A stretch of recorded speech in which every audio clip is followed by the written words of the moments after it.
Listo, chicos, se está grabando esta exposición. Vamos a comenzar, ¿ok? ¿Todos están bien? Santiago, ¿te audio habla, por favor? Sí, todo bien. Dios mío, ya, ahora sí. A ver, comenzamos ahora sí, ¿va? ¿Me confirma si se visualiza correctamente, por favor? Sí. Perfecto. Entonces comenzamos. 3, 2, 1, listo. Muy buenos días, ingeniero. Buenos días, compañeros. En esta oportunidad se va a presentar el estudio de mecánica de suelos, canteras y fuentes de agua para un proyecto que se va a hacer mención en unos momentos. Somos el grupo número 1, hablaremos todo respecto a este tema. Los integrantes somos López Rodríguez Renato Santiago, Buenos días.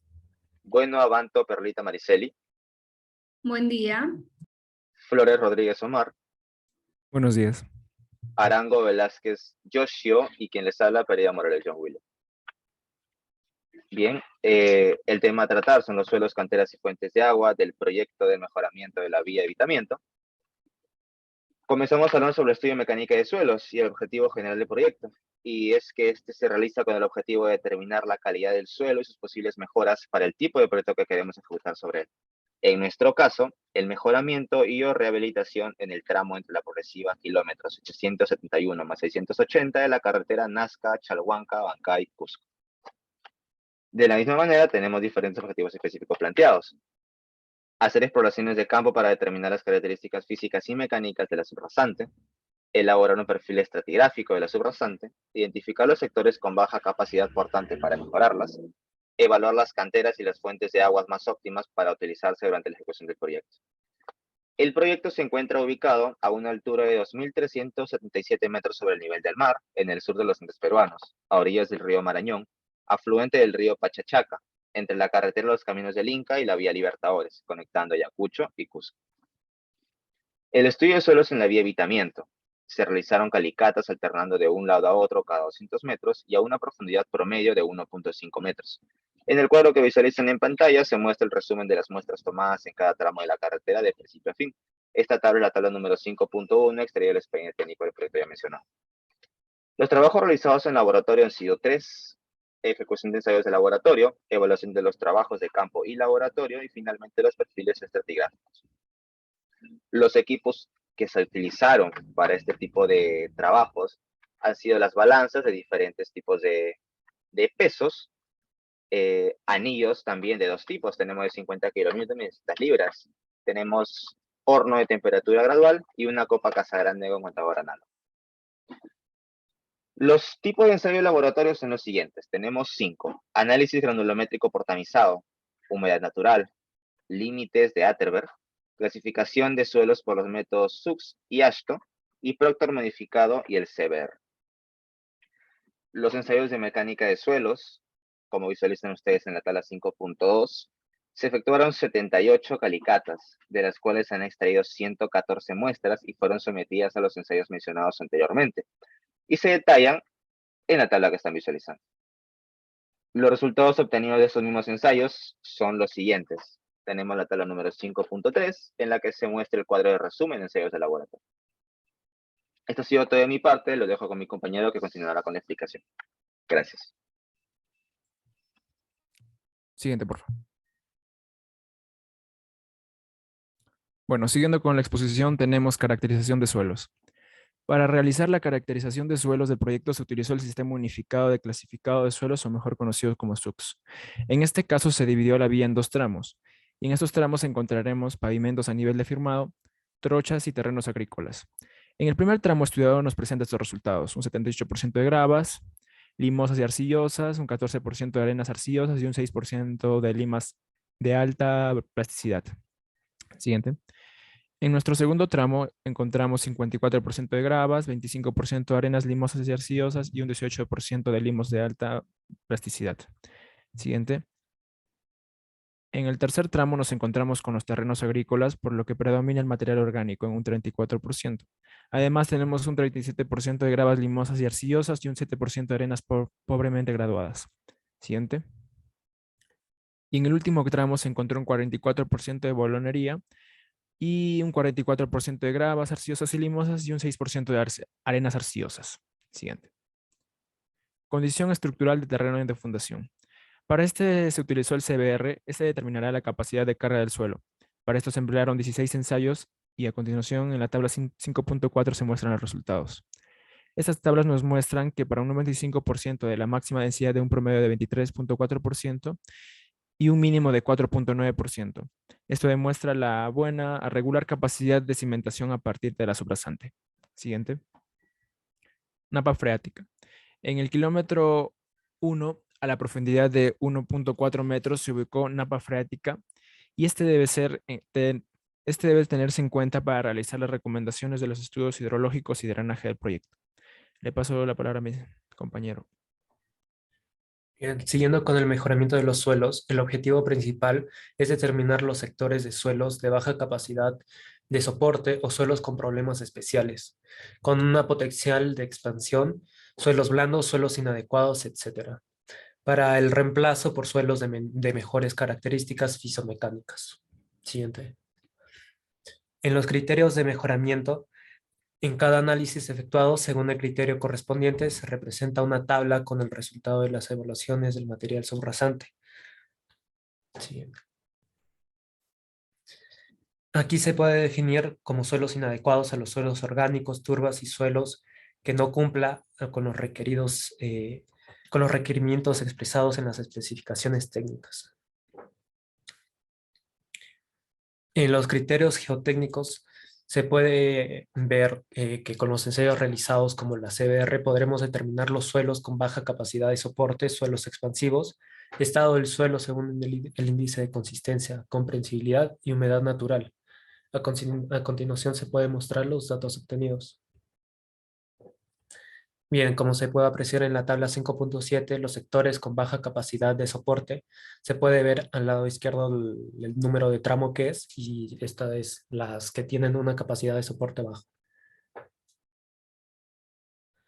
El mejoramiento del suelo. Con los suelos expansivos, para determinar el grado de expansión libre de los suelos, se utilizará la ecuación que se muestra en pantalla, O'Neill y Ghazali. Para la ecuación no tiene en cuenta la presión de sobrecarga del suelo, por lo tanto se utilizará la ecuación propuesta por Gogol que se muestra en pantalla. En la tabla 5.8, la evaluación de potencial de expansión, se puede ver que la mayoría tiene bajo. De las tablas presentadas se clasifican las que presentaron un IP mayor al 12%. Además, hay una expansión libre. De las ecuaciones se obtuvo que el máximo es 4.20 y el promedio es de 2.38. Y los resultados más críticos son los que se pueden apreciar en la tabla 5.10 con los valores de expansión final.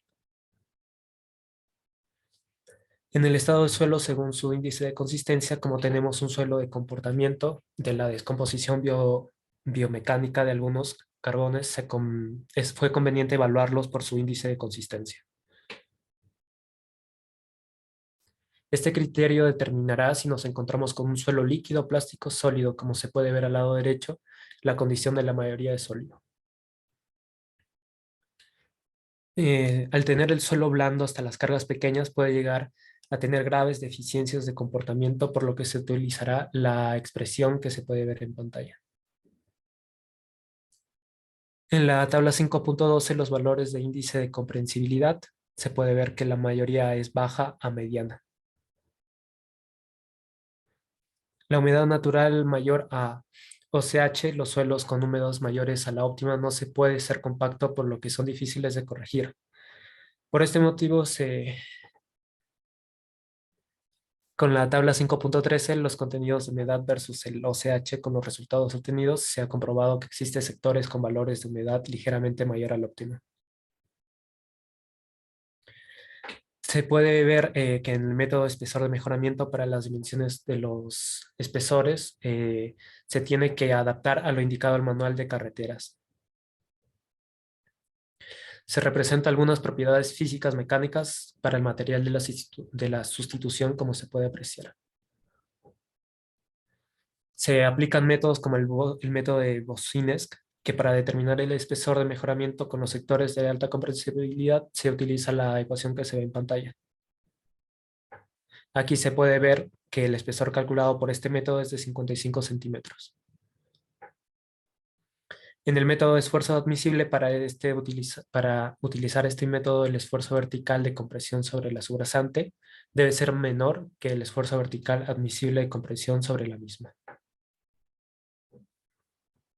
El esfuerzo actuante ya lo hallamos con la ecuación de Bosinesk, donde se puede ver el esfuerzo, que es de 0.0948 kilogramos centímetros cuadrados, y en la del cuadro número 5 se puede ver la ecuación para el cálculo del esfuerzo admisible. Se determinó que la profundidad es de 0.7 y se podrá soportar los esfuerzos aplicados por la carga. Por lo tanto, el espesor de mejoramiento será 25 centímetros. De los tres métodos, se tiene que en el primero se halla 45 centímetros, en el segundo 55 y en el tercero 25 centímetros, pero queda definido el mayor de ellos, es decir, un espesor de 55 centímetros. Criterios de aplicación de los espesores de mejoramientos calculados. En suelos blandos o expansivos se considera 55 centímetros de mejoramiento o hasta encontrar un estrato competente. Bueno, doy pase a mi compañera. Bien, siguiendo con la exposición, en lo que respecta a lo que es fuentes de agua, esta principalmente tiene por objetivo realizar la identificación, análisis y selección de las fuentes de agua que se va a utilizar para ya sea aprovisionamiento para la obra o también para el humedecimiento de los materiales con los cuales se va a realizar todo el proyecto. Las fuentes de agua que se han considerado tres: la fuente de agua de una quebrada, ubicada en kilómetro 12, y esta nos dice que según los resultados llevados al laboratorio, esta fuente de agua es apta para el humedecimiento de materiales granulares. ¿Por qué? Porque para el proyecto se va a necesitar un agua libre de sales o en un porcentaje adecuado.